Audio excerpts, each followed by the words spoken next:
নমস্কার sir, ETV ভারতে আপনাকে অনেক স্বাগত জানাই এরকম একটা মূল্যবান সময় দেওয়ার জন্য।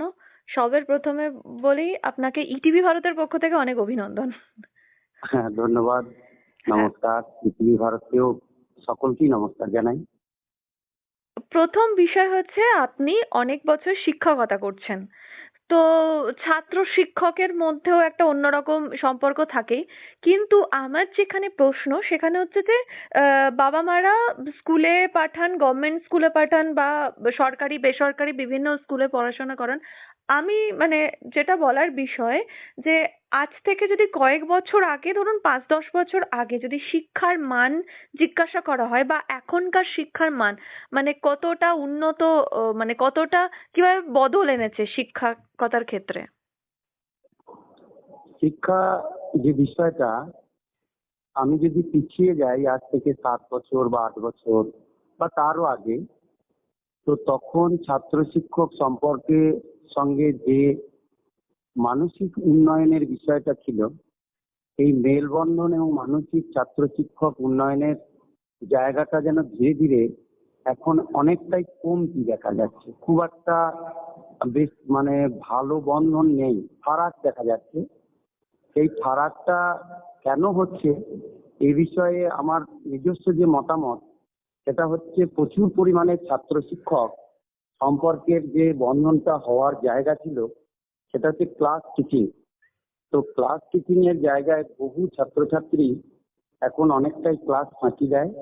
আর এই ক্লাস ফাঁকি দেওয়ার জন্য শিক্ষক মহাশয়দের যে মূল্যবান কথাগুলো তাদের কানে পৌঁছানো, তাদের হৃদয়ে পৌঁছানোর যে প্রক্রিয়ার বাধা বিঘ্ন সৃষ্টি হচ্ছে, তার জন্য আমার মনে হচ্ছে ধীরে ধীরে এখন এই জায়গাটা অনেকটা ঘাটতি হচ্ছে এবং এতে আমার মনে হয় পরিবেশে খারাপও হচ্ছে, সামাজিক ক্ষেত্রেও খারাপ হচ্ছে। এই যে বললেন ছাত্র শিক্ষকের সম্পর্ক, মানে ছাত্র শিক্ষকের সম্পর্ক যদি মানে আমরা যদি আরেকটু আগে দেখি, তাহলে মানে তখনকার ছাত্রছাত্রীরা শিক্ষক মানে একটা তাদের কাছে সম্মানীয় ব্যক্তি। এখন অনেক জিনিস আমাদের কাছে উঠে আসে। যেমন Gen Z এই সেই। তো এই জিনিসগুলো কি অনেকটা এফেক্ট করে আজকের দিনে দাঁড়িয়ে? হ্যাঁ, হ্যাঁ, অবশ্যই এফেক্ট করে। আগে আমি দেখেছি, আমি যখন মানে আমার এলাকায় আমি যে উপরটা উচ্চ বিদ্যালয়ে শিক্ষকতা করছি আজ প্রায় ২৪টা বছর। তো প্রাথমিক পর্যায়ে তখন আমাদের ছাত্রছাত্রীদের মধ্যে শিক্ষকদের সঙ্গে সবকিছু সম্পর্ক করার মূল আধার ছিল যে স্যারদের কাছ থেকে ভালো জিনিসটা নেব, শিখবো, জানবো, এই চেতনাটা ছিল। এখন অনেকটা যেটা দেখা যাচ্ছে যে তারা শিক্ষক ছাড়াও টিউশন, ইন্টারনেট বা অন্যান্য জায়গা থেকে কিছু তথ্য পেয়ে যাচ্ছে। যে তথ্যটা পাওয়ার জন্য শিক্ষকদের উপর নির্ভরশীল হতে হচ্ছে না। কিন্তু একটা জিনিস, ইন্টারনেট বা অন্য ডিভাইস বা টিউশন যেখানেই হোক না কেন, শিক্ষক মহাশয়রা যে কথাটা বলেন বা যে সাবজেক্টটা পড়াচ্ছেন, সে পড়ার মধ্যে একটা হিউম্যানিটি থাকে, আর একটা নতুনত্ব চিন্তা এবং নতুন কৌশল থাকে। ছাত্র এবং শিক্ষকের যে ব্যাপারটা দাঁড়িয়ে যাচ্ছে এখন, মনে হচ্ছে যেন চাওয়া পাওয়ার ব্যাপার, গিভ অ্যান্ড টেক পলিসি, কিন্তু এটা তো নয়। এটা হচ্ছে একটা চিরকালের ছাত্র শিক্ষক সম্পর্কের অটুট বন্ধনের জায়গা। সেটা যেন কেবল একটু আলগা হয়ে যাচ্ছে এই অন্যান্য বিষয়গুলো তাকে চারিদিক থেকে ঘিরে ধরার জন্য।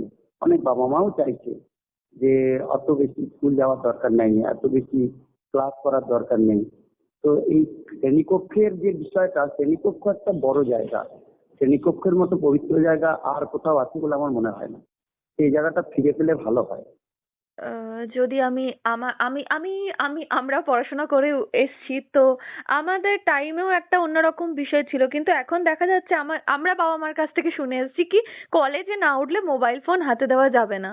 ঠিক আছে? এখন কিন্তু আমি মানে ছোট বাচ্চাদের মানে ছোট বাচ্চা আমি বাদ দিলাম যারা স্কুলে মানে 4, 5, 6 বা হাই স্কুল হয়ে গেল তাদের ফোনে একটা করে স্ক্রিন টাচ ফোন। তো এই ক্ষেত্রে পড়াশোনার মানে কতটা এফেক্ট পড়ে? সত্যি সত্যি বলছি, এটা ইন জেনারেল, ব্যতিক্রমী ছাত্রছাত্রীদের কথা আমি ছেড়ে দিলাম, কিন্তু আমার মনে হয় 80 থেকে 85% স্টুডেন্ট এই এফেক্ট হচ্ছে এবং তাদের ব্যাড এফেক্ট হচ্ছে, এবং তারা এত বেশি মোবাইল অ্যাডিক্টেড হচ্ছে যে তাদের খাওয়া থেকে ছুটে যাওয়া থেকে খেলতে যাওয়াটাও ঠিক মতো করছে না, এবং পড়াশোনাটা বা মানে নিয়মিত পড়ার জায়গাটাকে অফ করেই মোবাইলের দিকে মন চলে যাচ্ছে। এবং এই জিনিসটা তাদের ব্রেন, তাদের মনে রাখার ক্ষমতা, নতুন উদ্ভাবনী শক্তি, নতুন চেতনা আনার ক্ষেত্রে বহুত ব্যাঘাত হচ্ছে। আমার মনে হয় এটা ঠিক হচ্ছে না। ব্যতিক্রমী স্টুডেন্ট বাদ দিলে বাকি মানে অন্যান্য যত ছাত্রছাত্রী এই যে মানে একটা নষ্টের দিকে যাচ্ছে, সেটা আমার মনে হয় এই স্ক্রিন টাচ স্মার্টফোন এর জন্য দায়ী।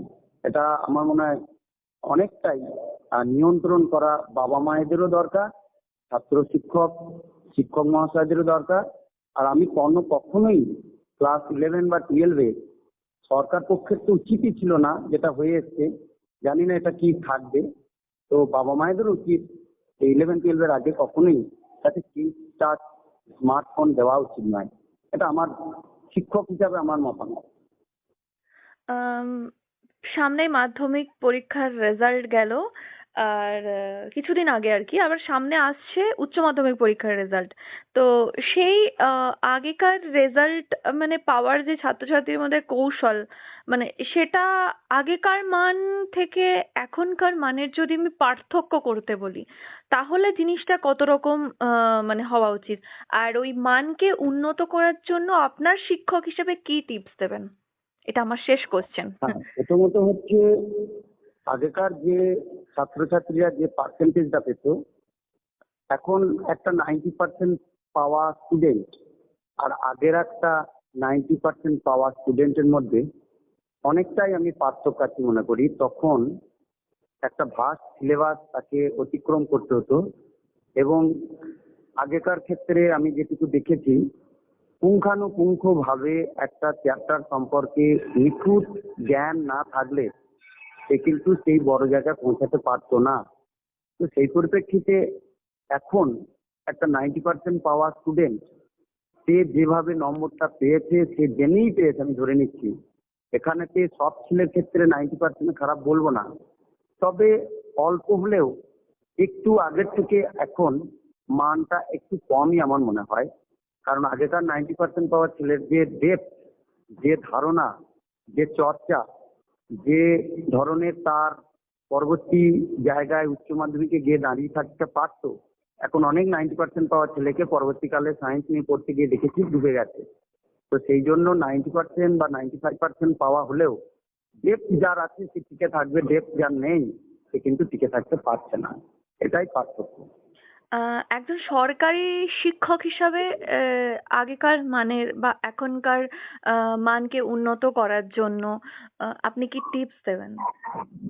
আমার মনে হয় প্রথম পর্যায়ে বিদ্যালয়গুলোকে নিয়ন্ত্রণ করার জন্য ক্লাস বা শ্রেণীকক্ষে ছাত্রছাত্রীদের পড়ানোর যে নীতিগত দিক সেটাকে তুলে ধরতে হবে, নীতি শিক্ষার প্রচলন করতে হবে। তাহলে কি এতদিন দ্বিতীয়ত পর্যন্ত মানে আমাদের যখন এখন সরকার বদল হলো বা এতদিন পর্যন্ত কি তাহলে এই নীতিগত শিক্ষা কি কিছুটা হলেও খামতি ছিল? নীতিগত শিক্ষার যথেষ্ট খামতি ছিল। আমরা নীতিগত শিক্ষার জন্য বিভিন্ন মনীষীদের চিন্তা চেতনা বিভিন্ন ভাবে আমরা সেই রকম তুলে ধরতে পারছিলাম না। এখন যে সিলেবাসটা আছে, বর্তমান যে সিলেবাসটা চলছে, সেখানেতে সাহিত্যগত দিক থেকে কিছু জিনিস ছাত্রছাত্রীরা শিখে এত সুন্দরভাবে একটা নতুন কিছু করার চেষ্টা করতো, এখন সাহিত্যের সেই জায়গাটাতে কিন্তু আমরা খুঁজে পাই না। আগেকার ছেলেরা গড় করে কবিতা মুখস্থ বলতে পারতো। আমি অনেক ছেলেকে দেখেছি রবি ঠাকুরের কিংবা নজরুল ইসলামের বা সুকান্ত ভট্টাচার্যের কবিতা কেউ মুখস্থই আর করে না। ওই কবিতা, বড় বড় গল্প, সাহিত্য, ছোট গল্প, তার সঙ্গে অন্যান্য সাবজেক্ট গুলোকেও পড়ার জন্য যে ধরনের সিলেবাস হওয়া দরকার, সেইটা একটু ভাবলে পরে ভালো হবে, এবং এই সিলেবাস পরিবর্তনেরও প্রয়োজন আছে। আর দ্বিতীয়ত তো বিদ্যালয়ে এত কিছু দেওয়ার দরকার নাই। ওই জুতো, মোজা, ব্যাগ, তারপরে হচ্ছে গিয়ে মানে সমস্ত কিছু বিদ্যালয় থেকে মানে মুদিখানার দোকানের মতো যেন কিনতে এসছে। আমার ব্যক্তিগত মতামত, বিদ্যালয় থেকে যেন শুধু বিদ্যাটুকু পাওয়ার ব্যবস্থা হোক এবং সুন্দরভাবে হোক। বিদ্যা পাওয়ার জন্য যে পরিবেশ দরকার, সংস্কৃতির দরকার, সুচেতনার দরকার, সুভাবনার দরকার, ডিবেট হোক, কুইজ হোক, ভালো কিছু হোক, কিন্তু অন্যান্য কিছু এত করার প্রয়োজন আছে বলে আমি মনে করি না। এখন বর্তমানে সামাজিক জীবনে মানুষের বাবা মাদের সন্তান সন্ততি সংখ্যা খুব বেশি নয়, তাই তার বাবা মারা ছেলেকে পড়াশুনো করানোর জন্য খাওয়ানো দাওয়ানো পোশাক পরিচ্ছদ জুতো মোজা পেন পেন্সিল যথেষ্ট দিতে পারবে। হ্যাঁ, আবার দিতে হলে পারে একদম পিছিয়ে পড়া গরিব মানুষের ক্ষেত্রে থাকুক, সবার ক্ষেত্রে দেওয়ার প্রয়োজন নেই, এটুকু আমি বলতে পারি। এবং সিলেবাসের পরিবর্তনটা দরকার আছে। বাচ্চাদের বা ছাত্রছাত্রীদের বড় থেকে ছোট মানে যদি হাই স্কুলের কথা বলি ক্লাস 5 to 12, তো এই ধরনের ছাত্রছাত্রীরা আগে স্কুল যাওয়ার জন্য মানে আমরা যে টাইমে পড়ে এসেছি যেখানেই পড়ি আরকি, তো সেখানে মানে স্কুল যাওয়া আমাদের কাছে একটা সুন্দর ব্যাপার ছিল। সেই ন্যাক কি এখনকার ছাত্রছাত্রীরা কমে এসেছে মানে স্কুল যাওয়ার প্রতি? অনেকটাই কমে এসেছে, অনেকেই স্কুল আসতে চায় না।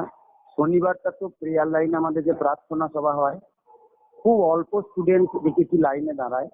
এবং এই জায়গাগুলো আহ অনেকটাই যেন পিছিয়ে যাচ্ছে।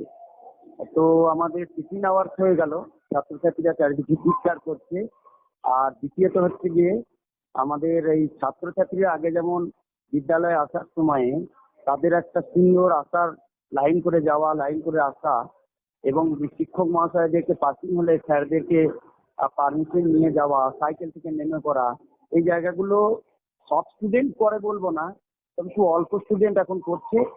আর এই জায়গাটা আর একটু উন্নত হলে পারে ছাত্র শিক্ষকদের সম্পর্ক, তার সঙ্গে নীতি শিক্ষা, সংস্কৃতির বাতাবরণ, সুন্দর চেতনা, বিদ্যালয়কে বিদ্যার আলোয় বানানো, বিদ্যা যেন লয় হয়ে না যায় এবং বিদ্যালয়ের মধ্য দিয়েই শিক্ষা যেন আরো উন্নত জায়গায় যায়, এটা করতে পারলে খুব ভালো হয়।